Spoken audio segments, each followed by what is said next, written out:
Hey, this is Jack Kelly, CEO, founder, recruiter. Today I want to talk about something kind of different than the usual career advice, although it is career advice. So basically, I'll just jump right into it. As you probably noticed, 7 months into the pandemic, it seems that the world has changed.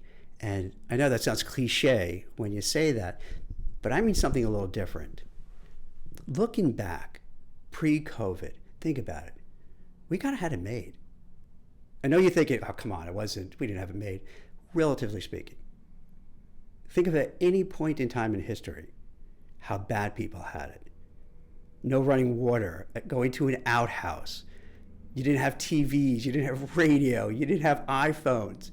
You didn't live that long.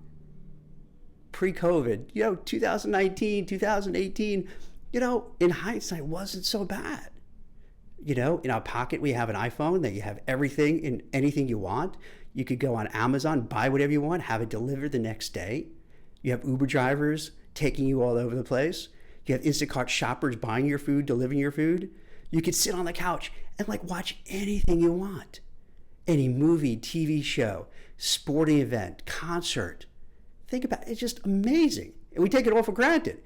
But now, I think, now that we're in the pandemic, and probably going to be there for a while, and then once we go out of it, things are going to change. I think, personally, things are going to change. There's an expression, and I'm probably going to mangle it, but easy times make soft people. Tough times make tough people. And I think what happened in our country, let's just take our country, we had it made in a way, relatively speaking, where we live longer, less poverty, more conveniences. Of course, there were a lot of problems, but relatively speaking, it was good. Moving forward, it doesn't seem it's going to be that way. To me, the way I'm looking at things, there's definitely going to be a high rate of unemployment. You have these companies that promised back at the beginning of the pandemic-ish, where they said, hey, we're not going to lay off people. And what do? They laid off people. We look at our politicians. They're like kids. They can't agree. Well, they're not even kids. They're like 70, 80 years old. And they're so entrenched and they're so power lusty that I don't think they care about us. They just care about being in power and being the ones who are in control. You see that we had the peaceful protest, and then you had a small group of bad actors who hijacked it, looted, robbed, mayhem, violence, killing people, burning buildings. And this is not politics, not one side or the other. This is across the board. What we're seeing now, and then also there's calls for defunding the police after, we've seen with George Floyd and how, horrible that killing was. But based on that and other things, we have calls for defund the police, get rid of the police, where I could understand the sentiment, but then you have to worry if I make a phone call, if something is going wrong, is anyone going to show up? So it does feel like a lot of the things we have that we hoped or we took for granted, you could call the police, they'll show up. You could go outside for dinner and you don't have to worry about violence happening. And trust me, I'm not saying this to be extreme or to be pessimistic. It's just, I think what I do in terms of writing, in terms of career advice, in terms of, my life is to kind of look at things, even if it's harsh and cold and scary, but just be honest about it, because what good is pretending it's not? And the reason I'm bringing this up, because I think to survive and thrive in this new environment, you just can't do what you did in the past. It's going to be different. You're going to have to be stronger. You're going to have to be self-reliant. You got to have grit. And what I mean by this all is the things we've done before, I think we were fortunate because the times were better. When the times are harder, we're going to have to push ourselves. We're going to have to try harder. We're going to have to face rejection after rejection after rejection and keep going. We're going to have to change careers, change jobs. Take jobs that we didn't think we'd want to take, but take. In essence, we have to do whatever it takes to get by, to move forward, to take care of our families. And when I don't mean that in an ominous way. I mean just we have to buckle down. We have to say, hey, there's a good likelihood that the economy is not going to be as great, the job market won't be as great, things won't be as great. And basically, it's a binary choice. Either one, we just hope for the best and don't do anything, or two, we say, you know what, things have changed, we have to change with the times, and we'd have to do whatever it takes to succeed.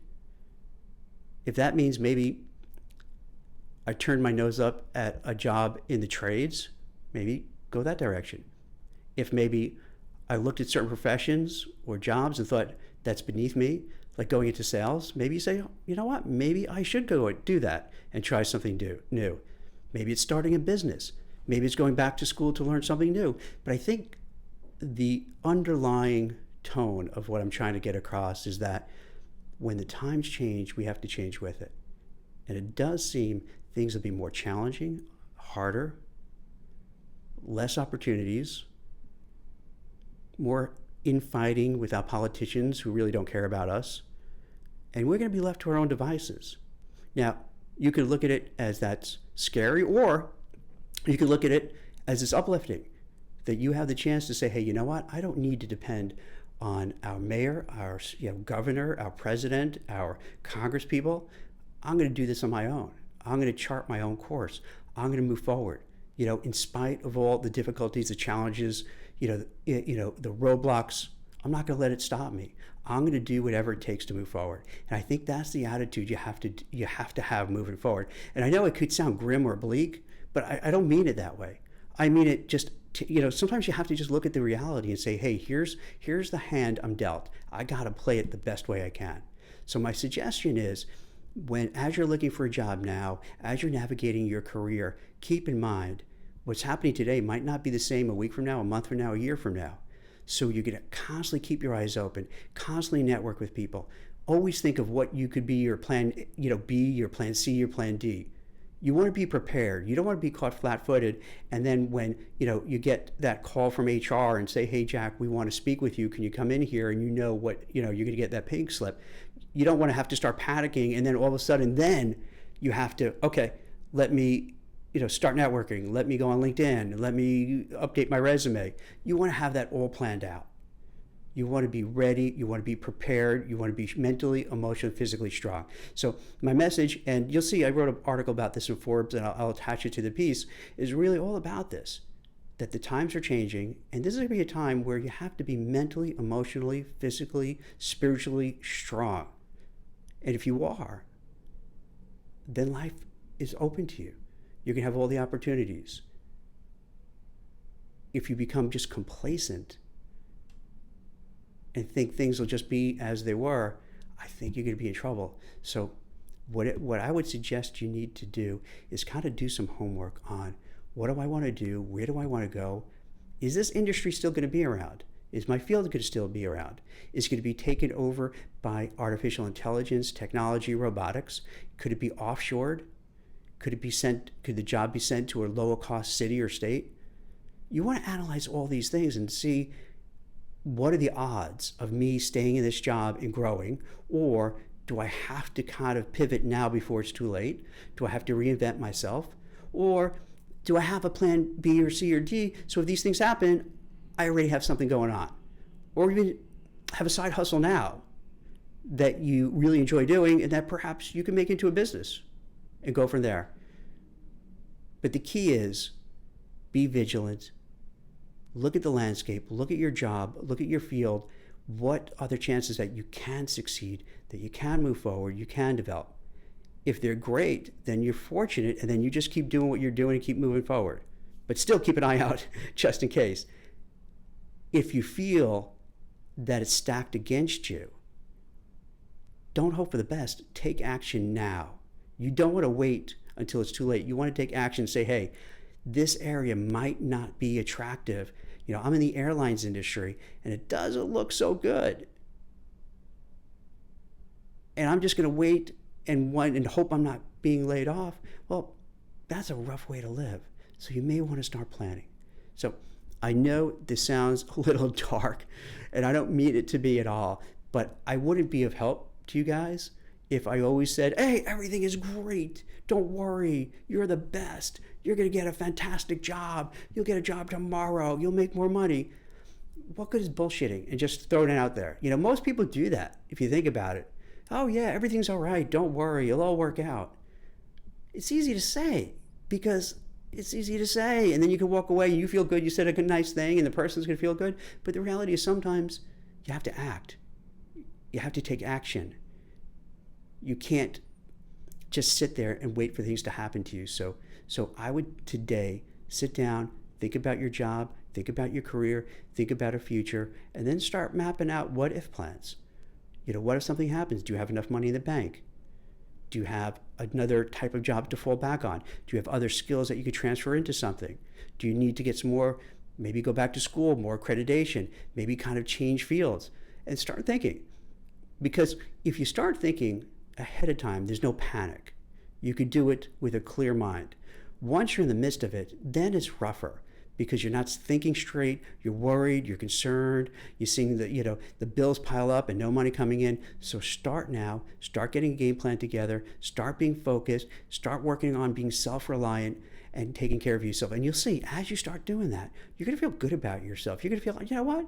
I don't have to depend, on anyone else. I could really make my own way and I could take care and guide my career, guide my life, and make it better for myself and my family. So I hope this helps out a little bit in just kind of giving a picture of what's going to happen. Now, I'll leave you this. Maybe I am completely wrong, that I don't even know what I'm talking about. And you know what? I hope I am wrong. I hope that, we get a vaccine, we go back to normal, everything is great, everything was where it was, and we move forward. Fantastic. That's great. This is just in case it's not. In case that doesn't happen, you need to be prepared. And that's all I'm saying. So I don't want to leave you, feeling, oh my God, this is frightening, this is scary. That's not what I'm trying to do. It's more of preparing you just in case. It's the same reason you buy life insurance. Right? You want to make sure something happens, you have it, or health insurance. You don't want to get sick, you don't want to die, but you want to have that coverage just in case. This is kind of insurance for your career, for your future. So thanks, Jack Kelly, Recruiter. And you could always find me on, Jack Recruiter on LinkedIn, on Facebook, on Twitter. Feel free, if you have any questions or have any suggestions for upcoming vlog, podcast, whatever the hell I'm doing here, I don't know what it's called, and I'll be glad to talk about it. Thanks, bye.